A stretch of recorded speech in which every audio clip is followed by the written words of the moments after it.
Hello students, welcome you all to your second session. In last class, we learned what is history, the significance of history, and the differences of opinion and thinking between the ancient historians and the present historians. Today in this class, we will understand about the importance of dates, how do we periodize them, and what is colonialism or colonial. In last session, I had mentioned history is not always about dates, but dates in history, it plays a very important role. Now, how do we select these dates? We usually select a date because on that day, a set of events must have taken place before or after the date or on the date. For example, August 15, 1947, India got independence. Now, this date is very important because it was on that date India got freedom. Now, this year it also mentions about how India was before independence and how it changed after independence. And that is how history around these dates appear significant. But unfortunately, British historians in India, for them, only the life and the rule of the governor generals and viceroys was important. Governor generals, now they are the representatives of British government who ruled India.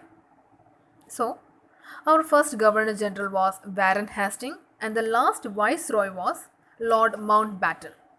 And others were Hastings, Wellesley, Ripon, and Lawrence, and many more.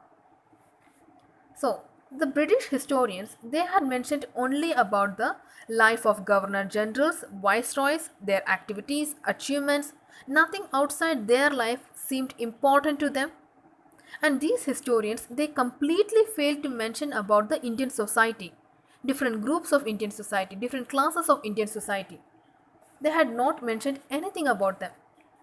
So clearly this was not the format of writing history, isn't it? You cannot completely reject one way or one class of society and write only about other society. No, that is not a way of writing history. So how do we periodize history? Periodization or a period. Now, this is a method of characterizing incidents in an order according to an order in a chronological way. For the first time, Indian history was periodized by James Mill. Now, he came from Scotland. He was an economist and a political philosopher. So, he divided Indian history into three periods like Hindu, Muslims, and British. He called Hindu period before 700 or 800 AD. He called that period Hindu period.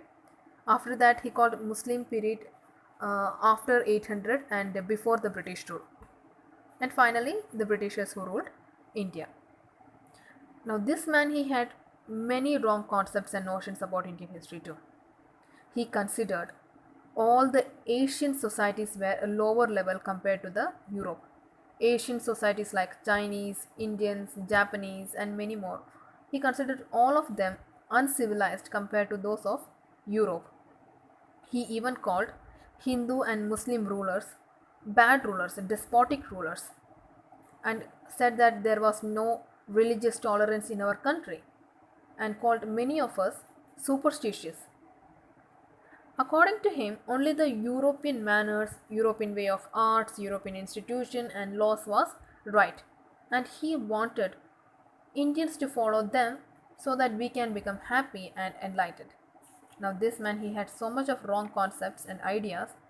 The historians they decided not to accept this method. They had completely rejected it. Why would they reject it? Because you cannot divide a country on the basis of religion. Different religions ruled our country simultaneously. So this method was completely wrong.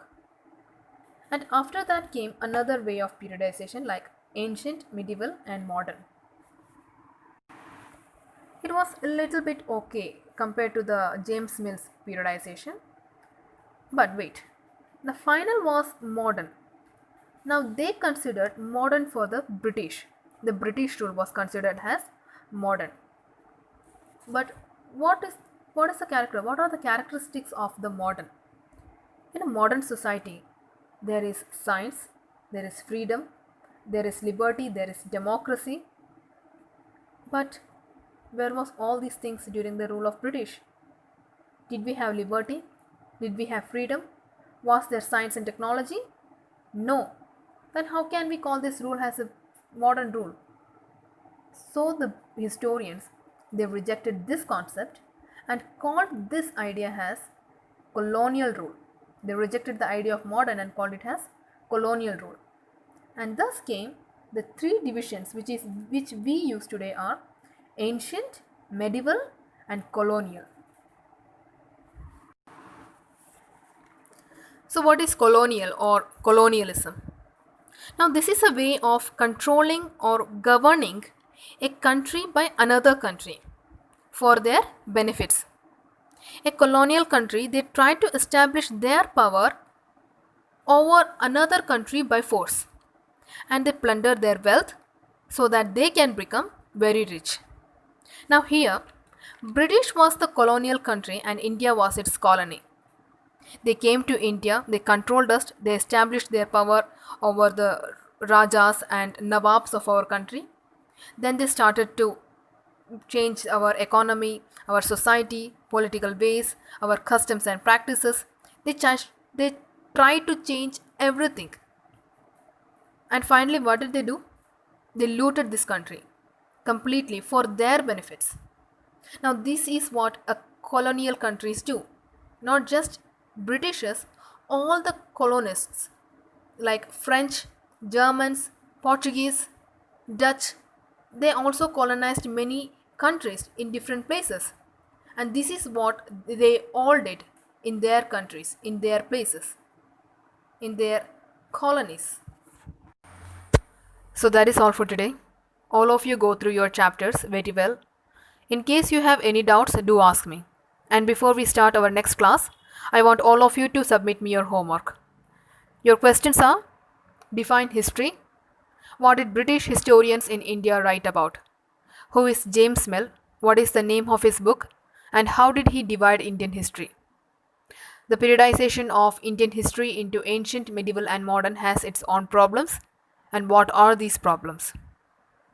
So students, I expect your answers very soon. Have a great day. Take care. Thank you.